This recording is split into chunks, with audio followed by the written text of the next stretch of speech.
Não queira você ficar rico como empreendedor sem antes a sua empresa ficar rica. Empreender não significa você abrir a sua empresa, mas significa você agir na direção de resolver problemas. E a gente, como empreendedor, nós somos o último da fila. Tudo recai sobre o dono. E empreender vai te exigir coisas que talvez você não esteja disposto. Porque às vezes as pessoas pensam, nossa, então eu só vou ter uma boa condição de vida se eu empreender? Não, você pode ter uma boa condição de vida não precisando empreender. A gente se preparou para empreender. Se não fosse a organização financeira, nós não teríamos empreendido e nós não teríamos o sucesso que nós temos hoje. Como que foi essa transição da Jéssica intraempreendedora para empreendedora oficialmente?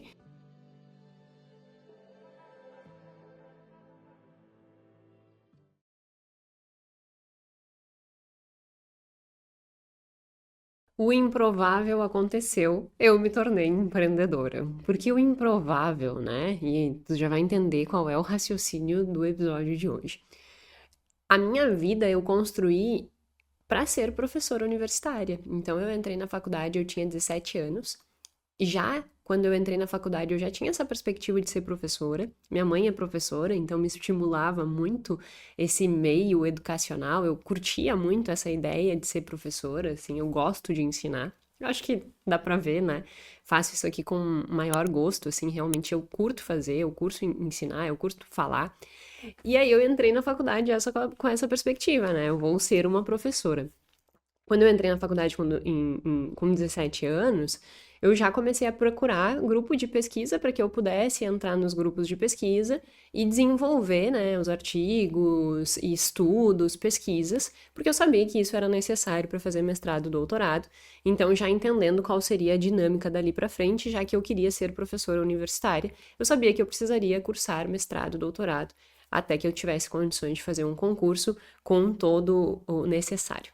Só que o improvável aconteceu nesse meio campo, nesse meio tempo, né? O que era para ser uma professora universitária, estamos aqui hoje já há quase 2 anos fazendo podcast e tantas outras coisas e tantas outras empresas, né? Hoje a gente tem 2 empresas, 2 CNPJs, com 2 frentes diferentes de atuação e sempre surgindo novos projetos.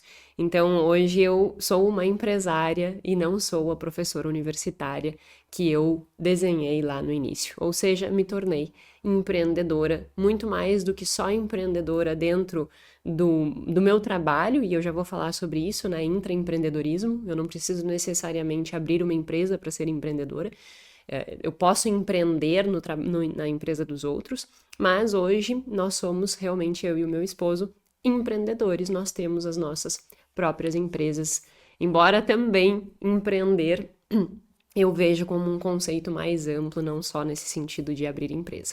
Por que eu fiz toda essa contextualização e dei essa introdução? Porque em alguns episódios já, na verdade não foi só um, mais de uma vez, as pessoas me sugeriram eu contar, eu já falei várias partes da minha história aqui, mas me sugeriram falar sobre empreendedorismo, como que foi essa jornada empreendedora de sair, né, de uma professora que era professora universitária para se tornar uma empreendedora, como que foi isso, quais são os desafios enfrentados e como que é todo esse contexto de empreender. Então eu decidi gravar o nosso 86º episódio do podcast Mais que Finanças, podcast em que a gente fala muito mais do que números. Nós falamos sobre comportamento financeiro, né? Para quem não me conhece, meu nome é Jéssica Câmpara, sou doutora em finanças comportamentais e toda terça-feira às 19 horas nós estamos aqui com um episódio novo. E aí dentro dessa construção de episódios novos, eu sempre fico também escutando o que vocês querem que eu traga aqui, né? E essa foi uma sugestão. Jéssica, conta a tua história empreendedora, esse improvável, né? Como que esse improvável aconteceu? Quais são os desafios que foram enfrentados nessas fases ou em cada uma das fases? Como foram superados? Se empreender para qualquer um, enfim, estão todas dúvidas e questionamentos que eu vou responder aqui hoje. E é importante eu salientar que, embora, né, eu vou falar sobre empreendedorismo, esse episódio não é exclusivamente para pessoas que querem empreender e abrir seus negócios. Porque eu vejo o perfil empreendedor, e eu vou trazer aqui um artigo que foi uma revisão sistemática de tudo que se tem sobre O comportamento empreendedor, a gente tem como se fosse um mapa, assim, o que que é o comportamento empreendedor? Quais são os comportamentos dessas pessoas que acabam enfrentando esse grande desafio que é o empreendedorismo? E o que que eu entendo, né? Que tudo que tem ali dentro, como traços de personalidade, como, enfim, eu vou tratar, não vou dar spoiler antes, todos esses aspectos, eles são úteis não só para que você abra a sua empresa, mas são úteis para você, para sua vida, para que você se torne um profissional melhor, uma pessoa melhor, com inclusive melhor bem-estar. Então, eu não acho que empreender e discutir empreendedorismo caiba apenas para as pessoas que querem abrir empresa. Por isso que eu trouxe esse episódio aqui, né? Porque eu não nicharia ele só para um público muito específico que é de empreendedorismo, mas eu acho que toda a discussão que eu trago aqui tem que servir para qualquer pessoa que busque o que nós buscamos aqui, viver melhor, ter uma melhor relação com o dinheiro. Então eu acho que esse episódio ele é útil nesse sentido. Por isso também que eu decidi acatar a sugestão de vocês e trazer essa discussão. Enfim, sem mais delongas, para começar eu quero explicar o conceito de empreendedorismo. O que é empreendedorismo? Se a gente vai ver a epistemologia da palavra empreendedorismo, ela vem de entrepreneurs. É até uma pronúncia estranha, né? Entrepreneurs. Mas o que que significa essa epistemologia, a base, né, dessa palavra? Ela significa que você, até anotei o conceito aqui para deixar bem redondinho, ela parte do pressuposto de que empreender é aquele que assume risco de começar algo novo. Se nós pensarmos empreender, assume o risco de começar algo novo. Isso não tem necessariamente a ver com abrir uma empresa. Se você tem um projeto, você é empregado e você vai começar algo novo e assume o risco de falhar, por exemplo, você já está de alguma forma empreendendo. Então, é por isso que eu acho tão importante o perfil empreendedor, o comportamento empreendedor, para que a gente seja capaz de resolver problemas, desenvolver soluções e assumir riscos. Porque a gente assume risco não só como empreendedores, mas a gente assume risco também como funcionários, caso você seja, né? Dando um exemplo muito claro para a gente começar essa discussão toda. Quando eu ainda era funcionária, e em 2017, na verdade, a gente veio para Floripa para eu fazer o doutorado em 2017, com a cabeça ainda de ser uma professora universitária. 2018 eu comecei a dar aula numa faculdade, né? Eu dava aula das disciplinas de mercado de capitais, finanças corporativas, análise das demonstrações contábeis. Então, todas essas disciplinas bem tradicionais que todo curso de administração e contábeis tem de finanças, estava lá a professora Jéssica dando aula. E aí, rapidamente, quando eu entrei dentro da universidade, da faculdade, na abertura do semestre, todo semestre tem aquela abertura, né, inicial do semestre, e tem lá os professores fazendo a abertura. A primeira coisa que eu sentei e disse assim, logo estará eu fazendo a abertura do semestre. Isso é uma postura empreendedora, sabe? É realmente assumir um mega risco. Por quê? Eu era uma professora. Eu comecei a dar aula, eu tinha 25 anos. Os alunos, eles eram mais novos, mais velhos do que eu, porque era uma faculdade particular, noturna, então eu era mais nova como professora do que os próprios alunos. Os alunos eram todos mais novos, mais velhos do que eu. Mais velhos, mais novos, tô com, né, um desvio aqui. Mas é isso, os alunos eram mais velhos do que eu.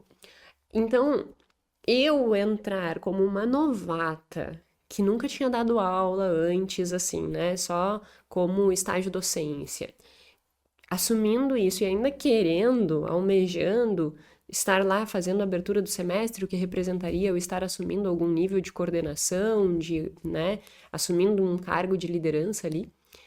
Para alguns poderia ser muita prepotência, para mim era uma forma de assumir risco e de enfrentar algo novo. E eu sempre tive essa coisa assim de sair da zona de conforto, sabe? Então isso eu acho que partindo disso, a gente tem uma primeira lição em relação a empreender. Empreender não significa você abrir a sua empresa, mas significa você agir na direção de resolver problemas, de fazer algo novo e que este novo, mesmo que tenha risco, te leve para o mais. E ali foi como eu assumi aquilo, né? E aí sim, realmente, menos de um ano eu estava assumindo coordenação, estava criando coisas novas e fazendo várias coisas que me trouxeram e me deram bagagem para que hoje a gente tenha o que tem. Então, a primeira lição que fica é: não preciso empreender abrindo diretamente uma empresa. Por que eu falo isso? Porque empreender não é para qualquer um. De verdade, de coração, empreender não é para qualquer um. Ontem me perguntaram na caixinha, né? Jéssica, você acha que empreender é aptidão ou qualquer um pode ser empreendedor? Eu não acho que qualquer um pode ser empreendedor. Porque para empreender, tu tem que estar disposto a abdicar. Tu tem que estar disposto a assumir muito risco. Tu tem que ter costas largas, porque o teu grande compromisso será resolver problemas. Você não vai ter férias, você não vai ter retirada financeira por um bom tempo, você não vai poder terceirizar a resolução de algumas coisas, principalmente no início. Você é sempre o último da fila, como o Wesley comenta. Não sei se você conhece o Wesley Delanogari, obviamente boa parte de vocês que estão aqui devem conhecer, né? É um psicólogo e ele sempre fala isso. Quando você será o último da fila? E a gente, como empreendedor, nós somos o último da fila. Tudo recai sobre o dono. Dando um exemplo simples, alguém no time adoeceu. Essa pessoa vai dar como é que é?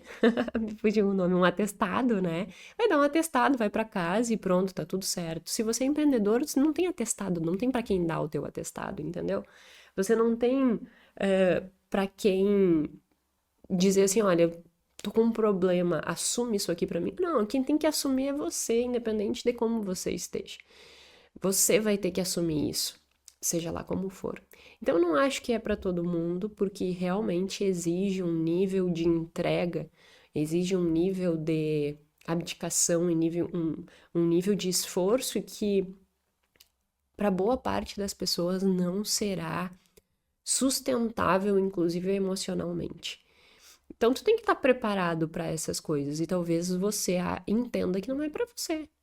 Você entenda que, não, eu prefiro me desenvolver e tem como se desenvolver muito, crescer profissionalmente, ter uma boa renda sendo funcionário.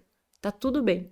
Porque entenda, empreender vai te exigir coisas que talvez você não esteja disposto. E aí você tem que assumir tudo que eu vou dizer aqui voltado para empreendedorismo e recolocar isso como que eu vou aproveitar esses conhecimentos para que eu, que não tenho um perfil empreendedor, que não estou disposto a fazer tudo isso, mas que eu possa usar essas características a meu favor profissional e eu me torne uma pessoa muito valiosa profissionalmente. Eu me torne uma pessoa ao qual as empresas querem me contratar. Que eu possa escolher onde eu vou trabalhar, de tão competente e hábil que eu sou na entrega da resolução dos problemas que aquele cargo, aquela posição me exige. Então, você vai pegar as características as quais eu vou comentar aqui hoje, vai recolocar dentro da sua situação, dentro do seu contexto, entendendo que empreender realmente não é para todo mundo. Nem todo mundo vai estar disposto a passar o que o empreendedor passa. E tá tudo bem. Eu acho que é isso que é importante a gente entender, sabe? Porque às vezes as pessoas pensam, assim, nossa, então eu só vou ter uma boa condição de vida se eu empreender? Não, você pode ter uma boa condição de vida não precisando empreender. Mas aí é você que tem que entender o que você quer para sua vida. Não adianta olhar para a vida do outro e dizer, por exemplo, agora eu vou contar um pouco da nossa história, dos desafios, né, que nós enfrentamos ao longo desse processo e quais foram as características determinantes para que a gente conseguisse avançar e enfrentar esses desafios sem que nós paralisássemos. E isso vai ser importante nessa construção. Só que você, ao olhar isso, você tem que entender que, ok, eu percebo, né, que existe essa construção, existe esse enfrentamento de desafios, mas como que eu posso pegar outros tipos de desafios e empreender no negócio que eu estou fazendo, que é ser funcionário, por exemplo. Então, essa construção toda, né, de perfil comportamental pode ser empregada nas outras áreas. E eu estou trazendo isso como primeiro ponto porque foi o primeiro ponto que eu fiz como empreendedora. Empreendi no negócio dos outros, tanto é que me tornei coordenadora tão cedo. E além de me tornar coordenadora tão cedo, também tomei frentes para desenvolver pós-graduação e realmente agir com as características de empreendedora, só que no negócio que era a faculdade em que eu trabalhava. Dito isso, né, essa primeira fase de que, olha, eu posso empreender não sendo empreendedor, propriamente dito, como que foi essa transição da Jéssica intraempreendedora, porque era isso que eu era, para empreendedora oficialmente, e quais foram os desafios que nós fomos enfrentando ao longo desse tempo. Antes de entrar nessa fase nova, que é a Plano A e a JG Treinamentos, que são as nossas empresas atuais, deixa eu contar um negócio antes. Nós já falimos, né? Eu e o Guilherme já falimos uma empresa. O Guilherme, o pai dele é empreendedor, o meu pai é empreendedor. Nós sempre convivemos com pessoas empreendendo. A nossa vida foi rodeada de empreendedorismo. E nós sempre vimos muitas coisas ali, né? O meu pai e o meu sogro, eles são extremamente dedicados, trabalham muito, se esforçam muito. Só que eles não tinham planejamento, sabe? Aquela questão de realmente tu olhar para o futuro, tu conduzir quais são os objetivos, quais são as metas, tu ver quais são os problemas atuais, tu organizar. Era sempre aquela questão de qual é o problema que eu tenho hoje, como é que eu vou resolver esse problema. Aquele velho ditado de empreendedor que mata um leão por dia. Então, foi isso que eu convivi a vida inteira, foi isso que o Guilherme conviveu a vida inteira. Em 2013, eu e o Guilherme já estávamos nos preparando para casar, nós casamos em 2014, e o Guilherme abriu a empresa dele, a primeira empresa dele, que se chamava Vida Saudável. Era uma empresa de distribuição de produtos naturais que tinham barra de cereal, massas, tudo que você possa imaginar para diabético, pessoas que têm intolerância a glúten, intolerância à lactose, todas essas intolerâncias. Ele abriu uma distribuidora para isso. Dentro dessa etapa, né, de primeira empresa, nós cometemos vários erros. Eu não me envolvia tanto na vida saudável naquele momento, era realmente o Guilherme que tomou a frente, né, embora a gente sempre estivesse junto. Mas ele começou, né, a vida saudável, a gente cometeu vários erros e serviram de base para que a gente não cometesse os mesmos erros na Planana e na JG. A vida saudável, um primeiro grande erro que foi cometido, assim, foi fazer coisas, né, iniciar uma empresa, não porque aquilo nos gerava motivação intrínseca, no sentido de, nossa, essa é uma área que eu adoro, eu gosto muito de trabalhar com isso, eu entendo muito disso e eu vou entregar meu melhor porque tem um grande propósito envolvido aqui. Não tinha isso. Tinha a percepção do Guilherme de uma oportunidade de mercado. Está crescendo o número de diabéticos, celíacos e tudo no mundo, então eu vou abrir uma empresa que atenda esse problema. Mas não tinha nada a ver com ele. Até hoje de manhã nós estávamos conversando e ele disse, nossa, isso realmente é uma coisa que fez com que a gente falisse, não desse certo, né? Porque é engraçado até pensar sobre isso, né? Se eu fosse diabética, e a Vida Saudável fosse uma empresa que tivesse sido construída para resolver o meu problema, talvez ela tinha mais chance de dar certo. Porque nós não tínhamos ninguém na família, ninguém próximos que tivesse algum problema que nós realmente enxergássemos valor naquilo. Ah, Jéssica, mas tem um monte de gente que se beneficia desses produtos. Óbvio, mas não era próximo. Nós não éramos emocionalmente sensíveis real a esse problema. Porque nós não vivíamos na pele o problema. Isso é uma coisa que muda completamente o jogo. Não sei se você conhece a história da Mormai. A Mormai é uma empresa de... Acho que hoje em dia não tem gente que não conheça a Mormai, né? Mas é uma empresa de esporte que produz prancha, que produz óculos, que produz roupa de mergulhar, assim, né? De surfar. E ela surgiu com uma demanda muito específica do dono da Mormai. Ele foi para Torres, eu acho que é próximo aqui de Florianópolis, uma praia. E ele queria surfar, e chegou no inverno, ele não conseguia surfar porque era frio.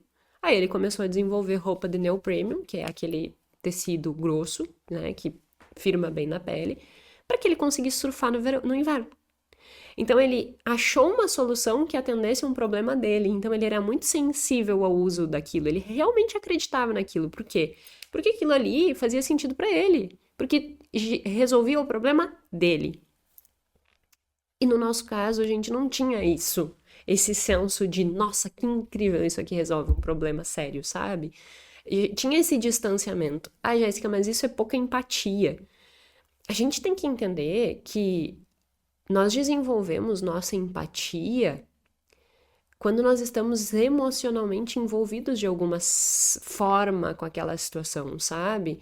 Por vezes as pessoas não querem dizer algumas verdades porque soa como se fosse uma pessoa ruim, ou individualista, ou egoísta, e todo mundo quer ter uma pose de bonzinho. Mas a gente tem que ser sincero e entender que a essência do ser humano é egoísta. E que a gente faz as coisas não porque. Agora eu vou gerar uma polêmica danada, mas enfim, né? Eu acho que já estamos em casa e você vai refletir sobre o assunto. A gente tem que entender que, pensa só, se você não quer que a sua esposa ou seu marido adoeça, você não quer que a sua mãe adoeça. Agora pensa, lá no teu íntimo, por que tu não quer isso? É um ato egoísta, quer ver? Você não quer que a sua mãe sofra, que a sua esposa sofra, porque as pessoas que você ama sofram, porque você vai sofrer muito com o sofrimento delas. Então é genuinamente egoísta o seu ato de não querer ver as pessoas que você ama mal. Porque no fundo você sofre ao vê-las elas maus. E é por isso que você quer cuidá-las. Porque você sofre ao ver elas maus. Se você não tivesse sentimento nenhum em ver elas mal, elas ou eles, né, seja lá quem for, você não se preocuparia tanto. Por que um pai e uma mãe dão a vida pelo um filho? É pelo filho? Não. É porque um pai e uma mãe não é que não aguentem, né? Mas é muito doído para um pai e uma mãe ver um problema de um filho.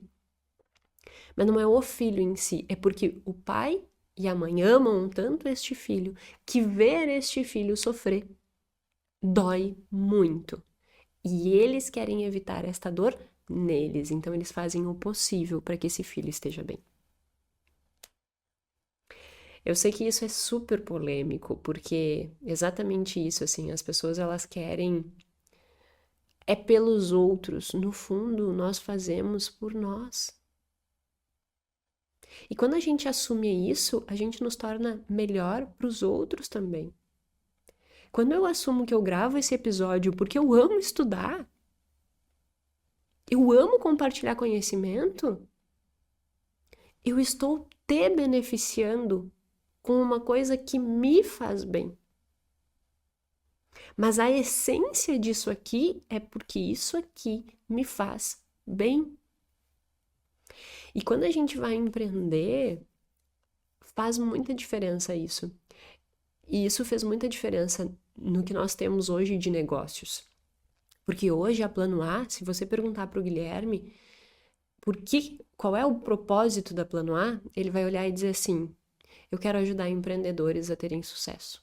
Eu quero ajudar empreendedores a terem as suas empresas organizadas. Eu quero ajudar empreendedores a terem um negócio sustentável. Mas por que ele tem esse propósito tão forte? Porque ele viu o pai dele gerindo uma empresa de uma forma que não foi legal. Ele viu o meu pai gerindo uma forma que não foi legal. Ele geriu uma empresa que faliu. Então ele vê a dor, ele sente a dor na pele. E ele olha e diz assim: eu não quero que as pessoas passem o que eu passei. Eu quero poder ajudar. Porque no momento que eu posso ajudar, isso me faz bem. Eu me sinto bem em poder ajudar. Então, a motivação é muito maior porque faz bem para ele fazer o bem, mas não necessariamente o outro, mas o que faz bem para ele. E no momento que a gente consegue olhar para dentro e dizer o que me faz bem, você vai ajudar mais o outro. É aquela velha coisa que a gente escuta no avião, né? Quando a gente tá andando de avião, assim. Eu tô andando de avião, coloque as máscaras primeiro em você e depois nas crianças e em quem precise. Por que que isso é tão sério? Porque como é que tu vai conseguir ajudar alguém se você estiver morrendo sufocado por falta de respirar? Agora, quando você atende uma necessidade básica sua, você consegue ser ainda melhor para os outros. Isso eu acho que é uma virada de chave empreendedora incrível. Porque daí tu consegue ser muito bom. Porque daí você consegue ser muito bom no sentido de ter um bom desempenho, um bom resultado, né? Com o seu ato de empreender. Porque aquilo ali faz sentido eminentemente para você. Você tem uma motivação intrínseca e não extrínseca. E isso vale não só para empreender, mas também para que você consiga, né, ter sucesso em outros projetos que você empreende. E eu falei tudo isso porque quando nós abrimos a Plano A, o Guilherme já abriu a Plano A com este propósito. E aí, voltando, né, na linha histórica, isso aconteceu final de 2019. E aí, contextualizando a história. Eu comecei a dar aula em 2017, 2018 eu assumi coordenação, e a gente já começou, né? O Gui já começou assim, nossa, a gente tem que começar a se estruturar para abrir o nosso próprio negócio, abrir o escritório de contabilidade, que é o que ele já tinha como objetivo quando a gente veio para cá. Não deu certo a vida saudável, quando a gente já veio para cá, ele já veio com esse ímpeto, né? Eu vou trabalhar no escritório de contabilidade, eu vou aprender sobre, e depois nós vamos abrir o nosso negócio. Então a gente já tinha esse desenho, essa estrutura dos objetivos que nós tínhamos. E aí, em 2018, final de 2018, a gente já começou com essa questão, tá? Vamos nos preparar para começar a fazer isso. Eu, dando aula, comecei a ter algumas insatisfações dentro da faculdade, não pela faculdade, mas pelo contexto educacional como um todo. Eu sou uma pessoa intensa, eu gosto de estudar, eu gosto de entregar valor, porque eu gosto, como a gente já tá dizendo, né? E aí, eu comecei a perceber que, na verdade, as pessoas só queriam um diploma. E isso me incomodava. E além disso, eu tinha que atender um monte de burocracia que o MEC, CNPq e tal obrigavam, que não servia para absolutamente nada. Perdia meu tempo gigantesco fazendo 1000 relatórios para ninguém ler, e isso me irritava profundamente. Por quê? Eu via meu tempo sendo esvaído em burocracias que não ajudavam em nada em melhorar o processo educativo. E melhorar o processo educativo, realmente ser útil na educação, é uma coisa que me motiva intrinsecamente. Eu, Jéssica, faço as coisas as quais eu vejo que tem valor. Se eu acho que é inútil, perdi a motivação. Então já estava nisso e aí eu comecei a fazer mentoria, da consultoria, mentoria individual, né? Então eu dava aula e paralelamente dava mentoria e aí eu não tinha terminado meu doutorado ainda. Eu fui terminar a defender meu doutorado só fevereiro de 2020. Bom, aí eu já meio insatisfeita, comecei a dar consultoria e a gente começou a se preparar para a transição do Gui primeiro. Então, isso é uma coisa importante e isso é uma primeira fase da construção da Plano A e da JG, que é o que a gente tem hoje. A gente se preparou para empreender. E isso é um grande erro que eu vejo boa parte das pessoas não fazendo. Eu já disse que eu não acho que empreender é para todo mundo. Mas para aqueles que prepare-se. Porque daí as pessoas dizem assim, ó, não, mas eu sou uma pessoa que tudo bem aceitar risco, eu lido muito bem com risco, eu vou lá e faço e deu. Aí fale, aí não dá certo. Ah, mas aí o problema é porque é muito difícil empreender no Brasil. É fácil, não é. Mas se fosse tão difícil assim, não é que não é difícil, é bem desafiador. Mas se fosse impossível, nós não tínhamos tantas empresas como temos, com tanto sucesso como tem. Então não é impossível. É desafiador, mas não é impossível. Só que o que acontece? As pessoas elas começam a empreender sem ter uma estrutura sólida, um alicerce que as permitam errar. E no início do empreendedorismo, Não é só no início. Na verdade, a gente erra a todo momento. Só que a gente tem que estar preparado para errar. Porque se tu tem um primeiro erro, e eu já vou contar um erro que a gente cometeu no início da Plano A, e você não tem estrutura, nesse primeiro erro tu morre. Agora, se tu tem estrutura, tu sobrevive. E aí tu vai pro próximo, e foi o que aconteceu com a gente.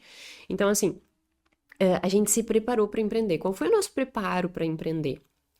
Bom, 2018 a gente teve essa conversa. Aí, o que que a gente combinou? 2019 seria o ano de nós guardarmos tudo que nós pudéssemos para para construir uma grande reserva que nos permitisse não ter renda no mínimo 6 meses, pagando todas as nossas contas. E eu digo uma grande reserva porque naquela época isso era bastante dinheiro para nós.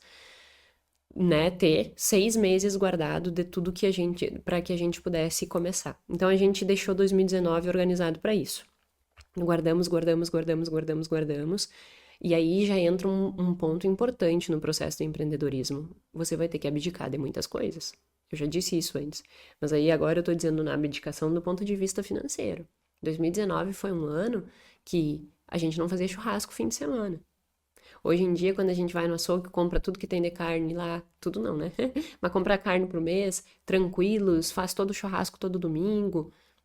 A gente olha e diz assim, pô, que massa, né? A gente não precisa nem pensar no fato de qual carne nós vamos comprar. A gente compra a carne que a gente tiver a fim de comer. 2020 não era assim. 2019, nem churrasco a gente fazia. E quando a gente fazia churrasco, a gente comprava carne mais barata. Tanto é que a gente fez muito, mas muito churrasco de fraldinha. Que não é ruim, tem um monte de gente que gosta.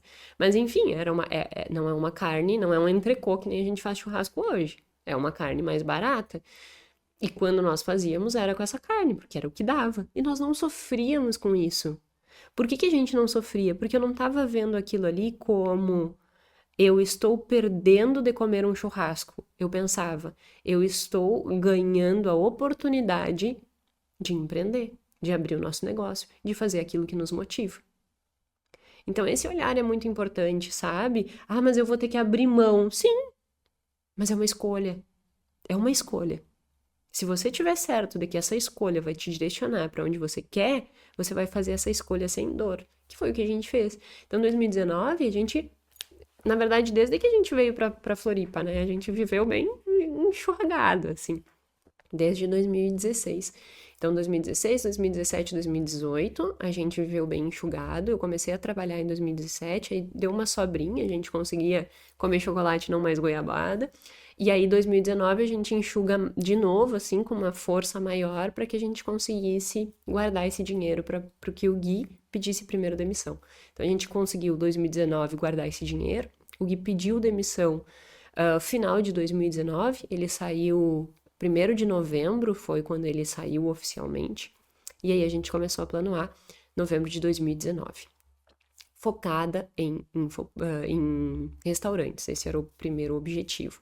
Ser um escritório de contabilidade nichado para o segmento de restaurantes. O Guilherme gosta muito dessa parte de tributária, enfim, e esse era o nosso objetivo. E aí, nosso combinado era o seguinte, a gente abriria a empresa, e 2020 eu já estava com essa perspectiva de dúvida, olhando e dizendo assim, talvez a minha vida que eu desenhei toda para ser professora universitária não vai fazer tanto sentido quanto eu imaginei. Então, eu já estava com essa ideia de também me dedicar ao empreendedorismo, porque eu tinha o suporte do Gui. Isso é interessante. Quando a gente pensa em perfil para empreender, tem 6 grandes aspectos, e esses 6 grandes aspectos eles foram descritos por uma meta-análise não, uma revisão sistemática de tudo que já foi estudado sobre traços de personalidade e sobre perfil empreendedor. Então, eles conseguiram mapear 6 características básicas que fazem com que uma pessoa tenha uma maior predisposição a empreender e ter sucesso no empreendedorismo. E listaram também aquelas características que seriam inviáveis para as pessoas empreenderem, né? E eu e o Guilherme é como se a gente se completasse dentro dessas características. E aí eu vou, ao longo dos desafios, eu vou trazendo essas características.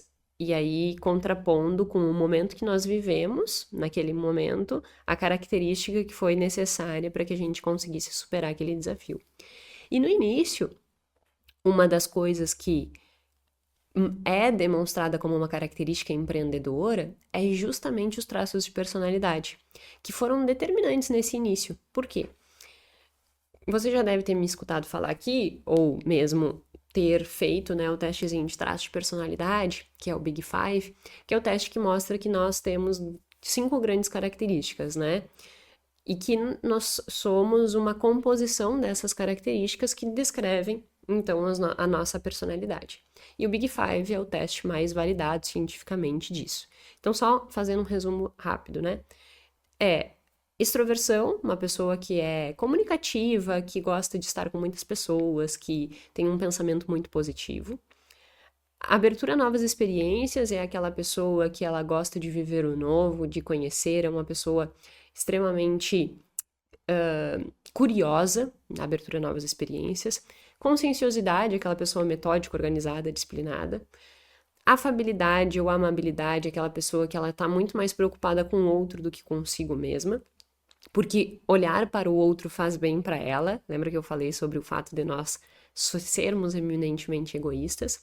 E por fim, mas não menos importante, neuroticismo, que são aquelas pessoas que tendem a ter pensamentos negativos.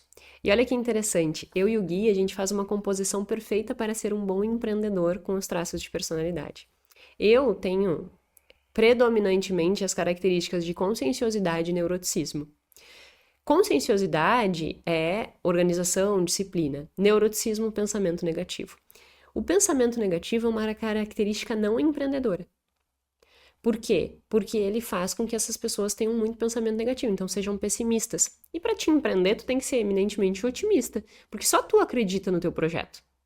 Tu diz assim, vou fazer tal coisa, as outras pessoas dizem assim, não vai dar certo. Só tu acredita no teu projeto. E o neuroticista não é uma pessoa que tende a ser positivo, então é ruim pro empreendedorismo.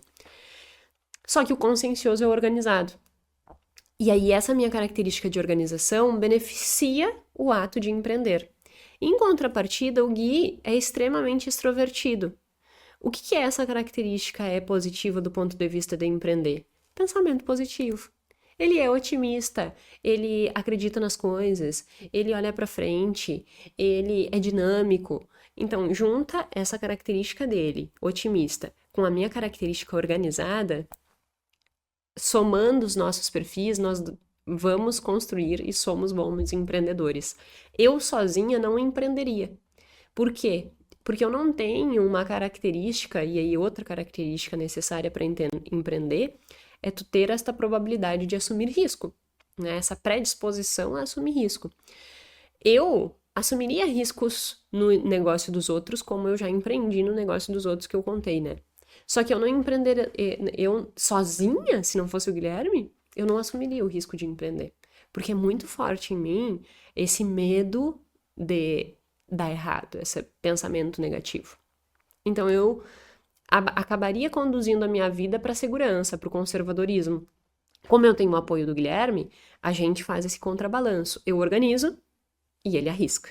Eu organizo e ele arrisca. A gente brinca que é assim, dentro de uma mata, é como se o Gui fosse aquele que está na frente, né, abrindo a mata. Só que ele vai abrindo a mata e vai deixando os galhos que ele vai tirando, tudo no meio do caminho, assim, sujo, né? Bagunçado. E eu sou aquela que eu venho limpando e organizando. Então, assim, para deixar o caminho livre para depois os outros passarem, a gente precisa do Gui limpando, abrindo a mata e eu organizando no fim, né? E aí, logo depois, nas etapas dos desafios, eu vou trazer um outro ponto importante dentro dessa questão de ir organizando a mata que ele vai abrindo, que foi a introdução de um sócio dentro da Plano A, que foi muito importante nesse sentido. Mas enfim, eu estou trazendo tudo isso para mostrar que essas características no início da vida do empreendedor é importante, né? Esse contrabalanço, que por vezes pode ser que tu não seja uma pessoa que esteja disposta a assumir risco, não seja uma pessoa organizada, mas daqui a pouco tu é essa pessoa que abre caminho e que, se tu tiver uma outra do teu lado para fazer esse contrabalanço, será muito positiva. Ou você mesmo vai ter todas essas características. E tendo essas características, você vai conseguir empreender sozinho. E por que essas questões são importantes e foram importantes nessa fase inicial de organização em 2019? Porque se não fosse isso, corria grande risco do Gui começar de novo uma empresa e falir de novo, como já tinha acontecido na vida saudável. Então, o fato de eu entrar com esse olhar organizado e a gente construir essa bagagem, né, construir esse alicerce sólido foi imprescindível para que a Plano A e depois a JG desse certo. Então, essa foi a fase de 2019. Montar reserva, o Gui pediu demissão em novembro e iniciamos a Plano A. Aí a gente parte e essas características, essas duas características, são 6 da meta-análise, né? Essas duas características nesse momento foram muito importantes. Os traços de personalidade e a assunção ao risco do Guilherme, para que a gente conseguisse fazer isso. Então abrimos a Plano A e aí entramos em 2020. O primeiro desafio foi essa organização. Então esse foi o primeiro desafio que qualquer pessoa vai passar. Você vai passar. E eu chamo mais uma vez a atenção. Se não fosse a organização financeira, nós não teríamos empreendido e nós não teríamos o sucesso que nós temos hoje. Isso foi imprescindível para que a gente tenha sucesso. E aí, às vezes, as pessoas dizem assim: tem que ter reserva de emergência para enfrentar desafios, enfrentar dificuldade. Não, tu tem que ter reserva de emergência também para que você possa fazer grandes mudanças na sua vida. A gente só pôde fazer a grande mudança que nós fizemos na nossa vida porque nós tínhamos reserva de emergência. Então, a reserva de emergência, ela não serve só para resolver problema, mas ela serve para trazer soluções. E foi por causa da solução que ela trouxe, que é dar a segurança necessária para que nós pudéssemos correr risco. Jéssica, então para eu empreender, eu preciso de reserva de emergência? Sim. Eu digo que sim. Sabe por quê? Eu conheço muitas pessoas, mas muitas e muitas pessoas, extremamente otimistas como o Guilherme, que não tinham um perfil do lado organizado como eu, ou que não eram organizadas sozinhas, e que faliram. E que vem falindo. Porque daí começa uma empresa, e começar uma empresa, tu sempre vai cometer erro, e esses erros, eles podem custar dinheiro, que se tu não tiver preparo para passar por esse erro que custa dinheiro, você fale no primeiro desafio que aparece. Ai, Jéssica, mas tem um monte de gente por aí que começa empresa e que tem sucesso, mesmo começando com dívida. Quantos? Flávio Augusto? Mas tu é o Flávio Augusto? Sabe? Assim, vamos colocar o nosso pezinho no chão. É raro o caso que dá certo. E eu te falo hoje como uma pessoa que trabalha com outras empresas, né? Na Plano A, nós atendemos 230 negócios e já passou mais de 300 negócios por aqui, já fecharam, né? No total, a gente tem 220 e pouco, 225, 226, porque sempre tá entrando um novo, empresas ativas no escritório de contabilidade, né? Mas a gente já tá no número de quase 300 empresas que já entraram e saíram da Plano A. E dessas que saíram, 3 ou 4% só são que trocaram de contabilidade. O resto tudo fecharam os seus negócios. Então eu vejo empresas fechando todos os meses. Todos os meses tem uma empresa dando baixa. O que é isso? Fechando seu CNPJ. Por quê? Porque provavelmente elas começaram seus negócios sem ter a base que elas precisavam. No primeiro desafio, no primeiro erro, não tem o que fazer, ela fecha. Então, a primeira e grande lição do nosso empreender e do nosso sucesso, do como nós estamos hoje, foi a construção dessa segurança financeira. Sem dúvida nenhuma. Então, não comece o seu negócio assim, achando que eu posso dar uma de louco e vai dar tudo certo. Não. Bota teu pezinho no chão e entenda que vai demorar. E esteja preparado para essa demora. E aí a gente entra para a segunda fase da Plano A, né? Então, a gente nichou para o segmento de infoproduto em março de 2020. Por quê? Iniciou a Plano A como para que ela fosse uma empresa focada em restaurantes. Entrou a pandemia, restaurante fechando, todo mundo falindo. O que a gente vai fazer? O Guilherme, que tem essa cabeça visionária de olhar o contexto no mercado e ver como que ele pode se antecipar, viu um movimento muito grande nas redes sociais, internet, venda de curso e disse assim, tá aí uma outra oportunidade. Não existem escritórios de contabilidade nichados 100% para infoproduto. A Plano vai ser esse escritório. E isso foi em março de 2020. E aí nós nichamos. Aí você pode pensar, pá, que sacada, agora vai estourar. De março de 2020, que a gente tinha 0 infoprodutor na nossa carteira, a gente tinha acho que 4 clientes de novembro até março. Ou seja, crescimento super lento. De março a 2000, até dezembro, tu pode pensar assim, nossa, agora estourou então, né? Acertou o nicho. Nada. Ó, foi suado, suado. De março de 2020 até dezembro de 2020, nós terminamos 2020 com 24 clientes. Exatamente isso. 24 clientes. O nosso, o nosso honorário da contabilidade era R$ 247. Então faz o cálculo aí.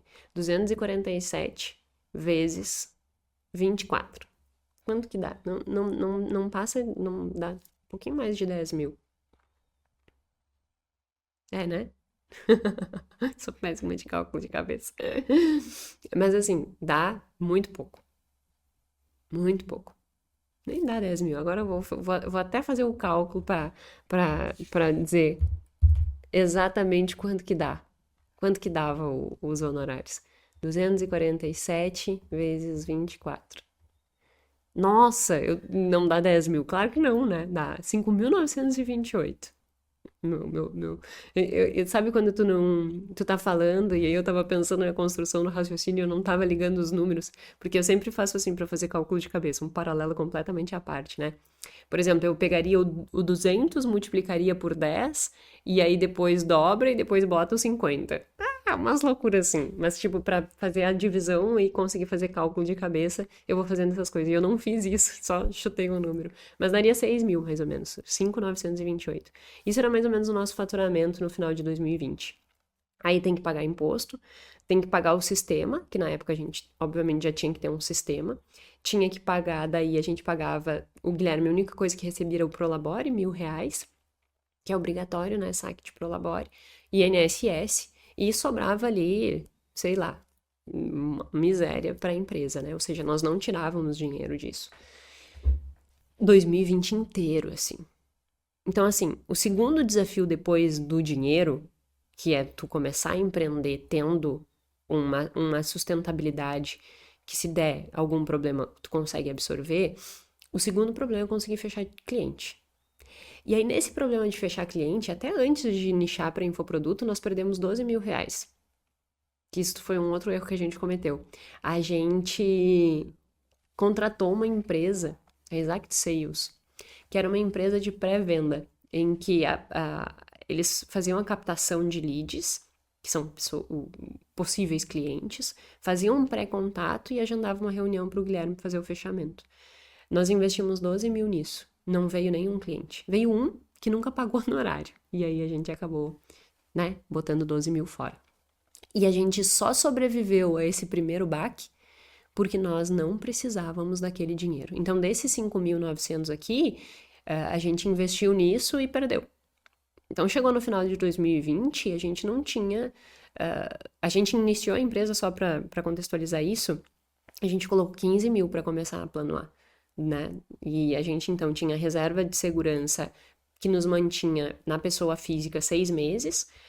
Na Plano A, nós começamos com 15 e quem sustentava a casa naquele momento, com aluguel, condomínio e tal, era eu, com o salário de professora e com salário de professora e coordenadora e com a renda que eu fazia das consultorias e mentorias. O Guilherme tirava R$ 1.000, que era a renda dele. Isso foi tirando R$ 1.000 até maio de 2021. Então, até maio de 2021, não tirou nada de salário. Só o Prolabore. E eu, até esse período, com essa renda. Aí, passamos por esse desafio. O que nos garantiu passar por esse desafio e não falir? Ter esses 15 mil iniciais que a gente colocou na empresa e na pessoa física não depender que desse certo. Porque quem depende que dá certo tá com a corda no pescoço. Enquanto tu tá na corda no pescoço, tu entra num ciclo de escassez. Tu não consegue ser estratégico. Tu não consegue resolver problema. Por quê? Tu tá pensando no boleto que tu tem pra pagar. E a gente não tava pensando no boleto que a gente ia pagar, porque a gente tinha dinheiro para pagar o boleto, entendeu? Então, assim, cuidado com isso. E aí, nessa segunda fase, 2020, foi o desafio de fechar clientes. E é muito desafiador essa fase, porque predomina o medo. Tu não sabe se vai dar certo. E só tu tem a confiança de que vai dar certo. Era eu e o Guilherme dentro de um quartinho de hóspedes, numa mesa, que foi uma mesa que a minha tia nos deu, que era da cozinha dela, não era uma mesa de escritório, era uma cozinha, a mesa da cozinha dela. A cadeira que o Gui usava era a cadeira da mesa da mesa de jantar do apartamento, que nem era nosso, os móveis, era do próprio apartamento. E a minha era uma cadeira minha mesmo, que eu tinha comprado, que a mãe tinha comprado para mim quando eu ainda estava na faculdade. E isso era o nosso contexto ali, um quartinho de hóspede nessa estrutura. A mesa da cozinha, a cadeira da cozinha, e eu tinha só uma cadeira que era mais velha que a mãe tinha comprado para mim. Então, assim, é um mega desafio sair desse zero. E quando tu sai desse zero, tu entra no desafio de eu preciso cliente. E aí, conseguir enfrentar esse desafio de conseguir cliente, entra uma característica que esse artigo também descreve como importante, que é necessidade de realização. Tu acreditar eminentemente naquilo que tu tá fazendo, que é uma coisa que eu já comentei antes, que foi uma das falhas lá da vida saudável. Por quê?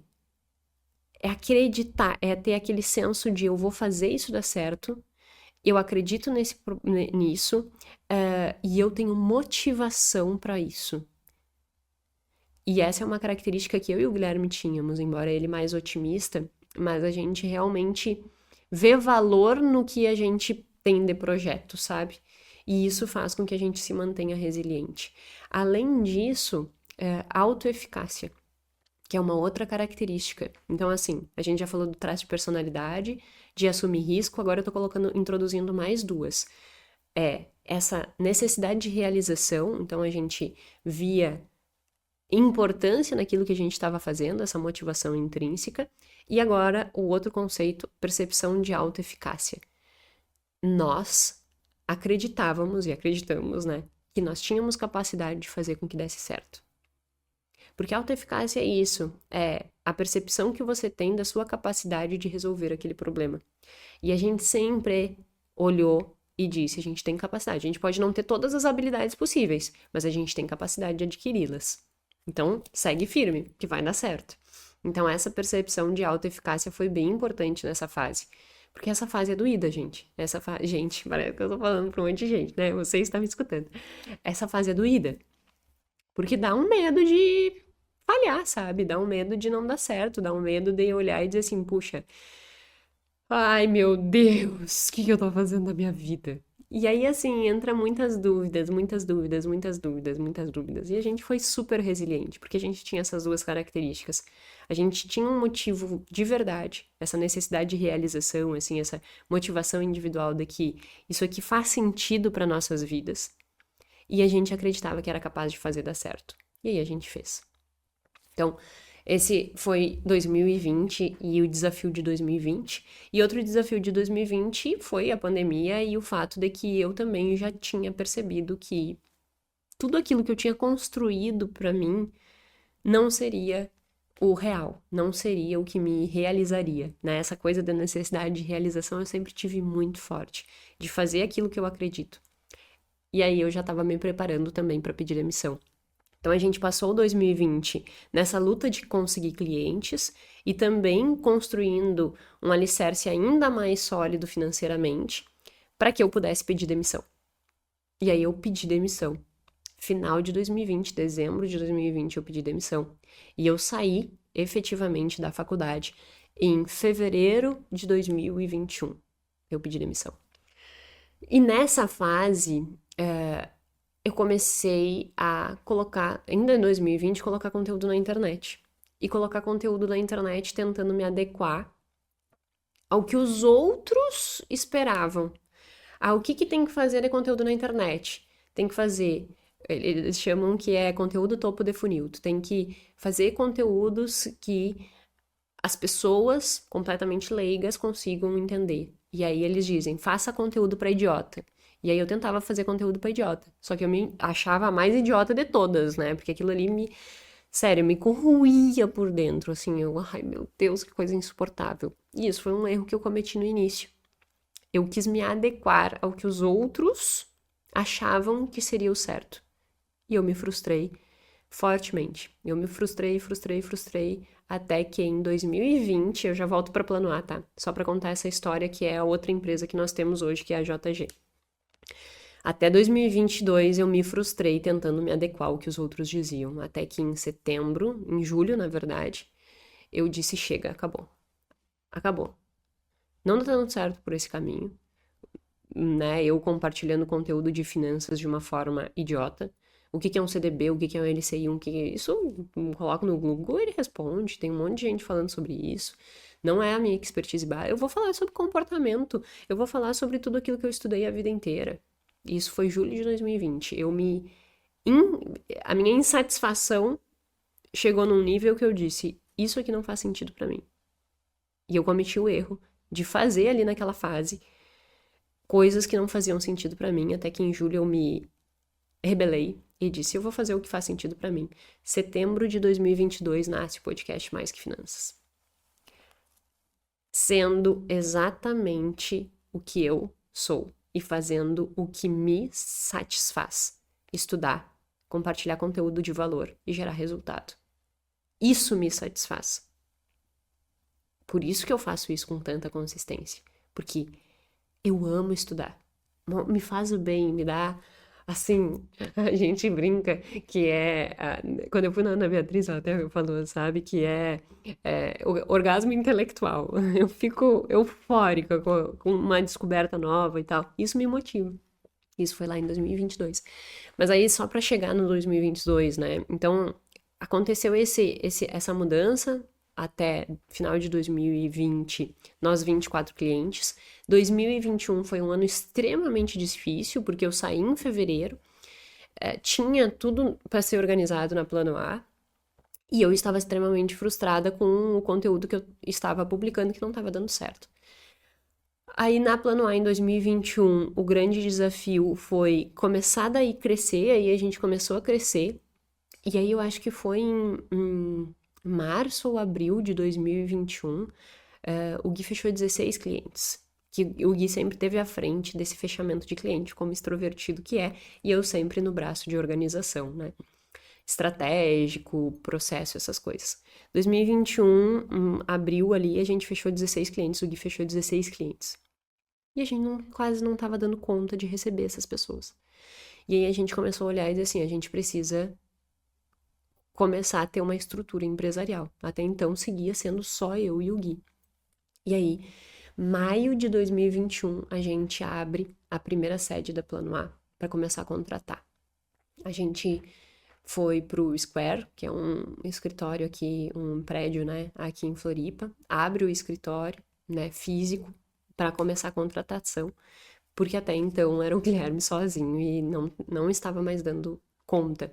E aí 2021 foi a fase de nós começarmos a olhar e dizer assim, a gente precisa estruturar isso aqui, a gente precisa de funcionário, a gente precisa dar conta. E aí foi toda essa fase de 2021 nesse crescimento e contrato, buscando pessoas. E aí começou o nosso desafio de construir equipe que realmente fosse capaz de entregar o valor que nós desejamos entregar. E entra daí, nessa fase, uma característica importante. Locus de controle interno, que é uma outra característica dentro da estrutura empreendedora, né? É nós sermos responsáveis por aquilo que nós estamos construindo. Nós não terceirizarmos responsabilidades. Então, assim, o empreendedor, ele não pode olhar e dizer assim, é a culpa do governo, é a culpa do mercado, é a culpa de não sei o quê. Não. O que está sob o meu controle? O que eu posso fazer para resolver? E essa característica, eu e o Guilherme temos, é puxar a responsabilidade e dizer assim, o que a gente precisa fazer aqui para resolver o problema que nós temos. E nesse momento foi muito importante, porque a gente começou a ter cliente e a gente começou a perceber que a gente não estava dando conta. Então, assim, precisava contratar, precisava A gente acreditava que precisava ter um lugar físico e hoje a gente vê isso como um grande acerto. E aí a gente contratou e começou a construir equipe até que em 2020 a gente percebeu que também não daria conta, né? O Gui sempre com a frente de captação, eu com a de organização, só que eu não sou contadora, então eu nunca atuei na área de execução dos processos contábeis, fazer imposto, fazer contabilidade, eu não sou contadora, nunca foi minha área. E a gente começou a perceber a necessidade de ter dentro da Plano A alguém que fosse extremamente técnico, dedicado, estudioso, que gostasse de entregar valor, de construir processos, de realmente cuidar da parte técnica da Plano A. E aí foi que entrou o Matheus, e aí a partir desse, isso foi em 2020, e 2022, desculpa. Então, 2022, os 24 clientes, 2020, esse desafio de começar a ter sede própria, começar a construir equipe, e isso foi até o Matheus entrar, na verdade até hoje eu já vou falar sobre os desafios que nós estamos vivendo hoje, mas em 2022 o Matheus entra para suprir isso, essa, esse desafio técnico. O Guilherme é uma pessoa extremamente que vai abrindo, né? Como eu já disse, a floresta. Eu ia limpando. Só que eu ia limpando o que eu sabia. Eu não sabia limpar as coisas em relação à contabilidade. Então a gente precisava de uma pessoa técnica para ajudar nessa frente. E entra o Matheus com isso, né? Para entrar com essa parte técnica da contabilidade, organização, processos, enfim. E aí o Matheus entra em 2020, 22, e a gente começa a reestruturar essa parte de processos. Deixar a empresa rodando em processos para que a gente pudesse entregar o valor que nós precisávamos. Então, em 2022, final de 2022, o Matheus entrou já no final de 2022, a gente começou a enfrentar este desafio tendo essa característica, essa responsabilidade é nossa, não é alguém que vai vir aqui entregar para a gente vai ter que resolver isso. E o Matheus entrou, nós chamamos o Matheus, né, teve todo um contexto ali, mas o Matheus entrou já com essa perspectiva de fazer essa organização. E aí ele começou a trabalhar nisso, e esse é um outro ponto importante. Hoje o Matheus está entrando como sócio da Plano A. Por quê? Porque ele tem uma característica que o Gui não tem. E eu acho que isso é muito importante dentro do empreendedorismo. Você não vai ter todas as características necessárias para fazer com que a sua empresa seja um grande sucesso. Ninguém é completo em termos de características. Então você tem que saber quais são as suas deficiências e somar pessoas que vão atender os desafios que tu não consegue atender. Então, assim, eu sou organizada, mas eu não entendo nada de contabilidade. Eu não entendo nada de lei. Eu nem sei ler uma lei. Eu leio e, nossa, tenho uma mega dificuldade em entender aquilo ali. O Gui é a pessoa que está abrindo a floresta. A gente precisava de uma outra pessoa que fosse técnica nesse processo. E aí entra a figura do Matheus, que entrou com várias das características empreendedoras. O Matheus é uma pessoa extremamente conservadora, mas ele é uma pessoa que tem locus de controle interno, ele puxa a responsabilidade para si, ele tem todas essas características de organização, de querer entregar, de querer realmente se responsabilizar pelas coisas, necessidade de realização, ele acredita no projeto. Então ele veio somar na Plano A e é por isso que ele está entrando como sócio hoje, porque ele cumpre um papel dentro desse jogo empreendedor que faz com que a gente tenha a possibilidade de crescer ainda mais. Então, eu acho que isso é uma outra lição importante dentro do empreendedorismo. Não seja arrogante em achar que você sabe tudo. Não seja arrogante em achar que você vai resolver tudo. Você precisa de pessoas. E para que a gente construa coisas grandes, para que a gente traga boas soluções, tu nunca vai conseguir fazer isso sozinho. A gente não dá conta sozinho.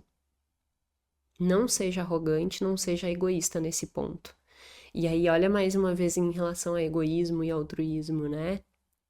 Você precisa de outras pessoas para fazer que seu projeto dê certo.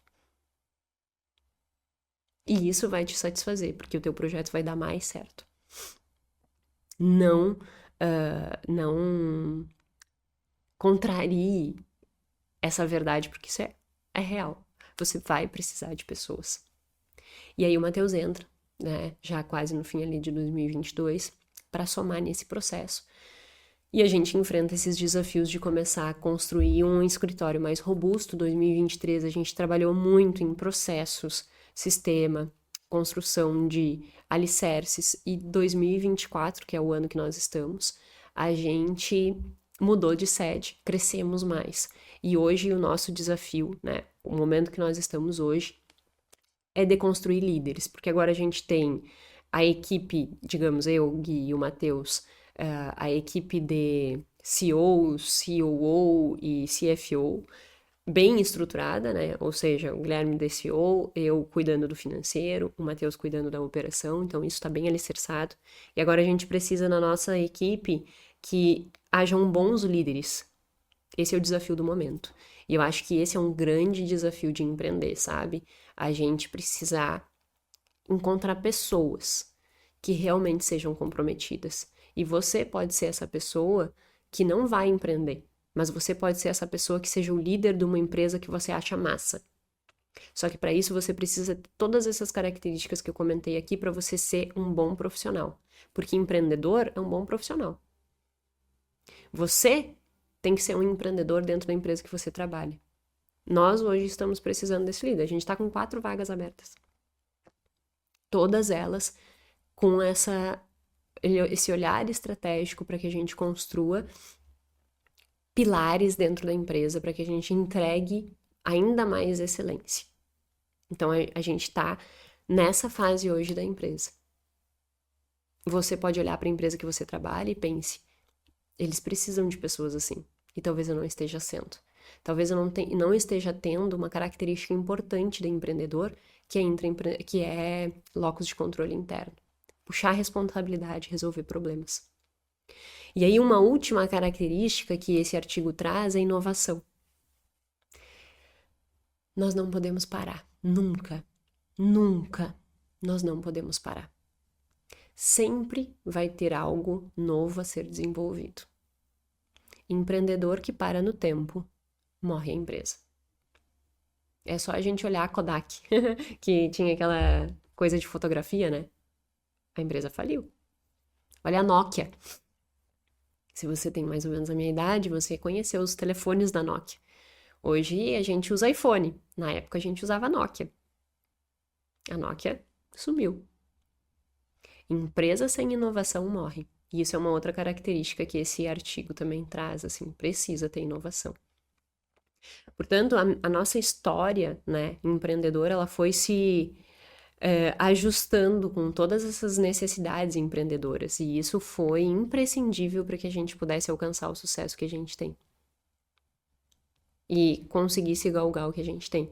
E aí, só voltando um pouquinho na minha história pessoal como empreendedora, né? 2022, quando eu decidi ser eminentemente eu, foi quando eu montei o podcast Mais Que Finanças.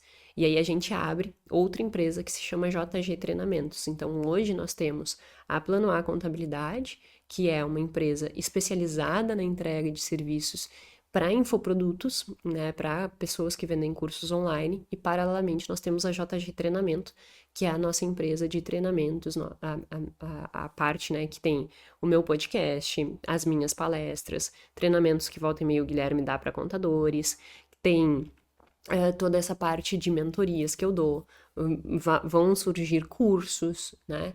Formação para pessoas que querem trabalhar como consultores, mentores financeiros, mas que querem ter esse olhar comportamental.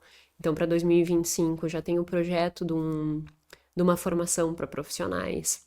Então, isso é a JG Treinamento e a Plano A Contabilidade. Hoje são essas nossas 2 empresas que nós temos e que elas só crescem da forma que crescem e cresceram muito nesses 4 anos. Se a gente for olhar, aconteceu muita coisa em 4 anos, né? De 2020 a 2024, que é onde a gente está, são 4 anos. Nós saímos do 0 clientes a 225 clientes na Plano A.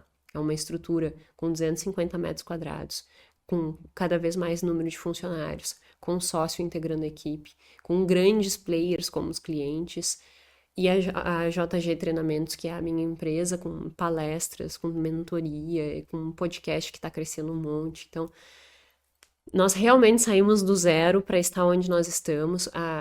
Outra coisa, né? A Planoal hoje tem essa sede de 250 metros quadrados, sem R$ 1 de empréstimo. Então, o escritório que a gente tem hoje, nós realmente reformamos todo ele, desde o piso, iluminação, elétrica, absolutamente tudo. A gente alugou essa sala, ela não tinha nada. Nada, nada, nada, nada. Tanto é que nem os móveis ainda chegaram, logo tá chegando. Sempre é isso, né? Móveis sempre tem que dar uma atrapalhada. A gente já fechou esses móveis há, sei lá, 3 meses e deu problema na entrega. Para variar, atrasaram a entrega, mas está chegando. Deve chegar daqui uns 10 a 15 dias e aí móveis para todas as nossas salas. Tudo isso foi em reinvestimento. Reinvestimento. Então, assim, da mesma forma que lá atrás a gente montou uma estrutura sólida para que a gente pudesse fazer com que as nossas empresas tivessem sucesso sem precisar estar com a corda no pescoço, hoje, se nós temos o que nós temos, é porque nós priorizamos criar empresas de sucesso. Nós não sangramos as nossas empresas como pessoa física. Primeiro a empresa fica rica, para depois o sócio ficar rico. Essa é uma última lição que eu deixo aqui. Não queira você ficar rico como empreendedor sem antes a sua empresa ficar rica. Tudo que a gente tem aqui hoje foi reinvestimento, ou seja, lucro da empresa que a gente botou dentro da empresa. As nossas pessoas físicas, até hoje nós nunca tiramos distribuição de lucro da Plano A. Até hoje. A gente tira salário. Isso é um divisor de água. Por quê? Caso contrário, a sua empresa não vai ter alicerce sólido para que ela consiga crescer. Porque você está matando ela. Não mate a sua empresa. Não mate a sua empresa. Porque você vai estar te matando também. Essa eu acho que fecha com chave de ouro o nosso podcast sobre empreendedorismo. Só concatenando as ideias, né, porque eu gosto sempre de fazer um fechamento, o artigo que eu comentei, né, das características ao longo de todo o episódio e fui introduzindo com o desafio que nós tínhamos passado e com a característica que contemplava aquele desafio, são 6. Então, esse artigo, ele fez uma revisão de todos os artigos que mapeiam o que eu preciso ter para ser um bom empreendedor, e ele sintetiza em 6 características. Em relação a traço de personalidade, extroversão, conscienciosidade e abertura a novas experiências. Então, essas são os 3 traços de personalidade que realmente dizem, esses aqui têm mais facilidade de empreender. Depois, a necessidade de realização, que é eu ter quase que motivação intrínseca, né? Eu olhar aquele projeto como um projeto que faz sentido para mim e eu querer bater aquelas metas, querer bater aqueles objetivos, então ver sentido naquele negócio. Inovação, se você parar, você morre. Percepção de autoeficácia, então a gente ter a perspectiva e a certeza de que eu sou capaz de fazer da conta. Locus de controle interno, puxo a responsabilidade para mim, isso aqui eu resolvo. Se eu ficar dependendo de terceiros, nunca vai sair do lugar. E por fim, mas não menos importante, né? Eu entender que eu vou ter que assumir risco. E é melhor que eu assuma risco ponderado, não sangre a empresa, por exemplo, porque se der um problema eu tenho como tapar, do que eu assumir um risco e ir para falência. Então tome cuidado com isso. Não é o fato de que você tenha que assumir risco de forma louca. Você vai ter que assumir risco para empreender, mas que essa assunção ao risco seja uma assunção ao risco ponderada. Que se der errado, você não venha a falhar. Então, para isso, você precisa ter um alicerce sólido. Por isso que você precisa cuidar do seu dinheiro. Então, essas são as características comportamentais que vão te ajudar como empreendedor, mas se você não for empreendedor também, vão te ajudar como uma pessoa que vai crescer na sua profissão, no seu emprego e nos seus projetos.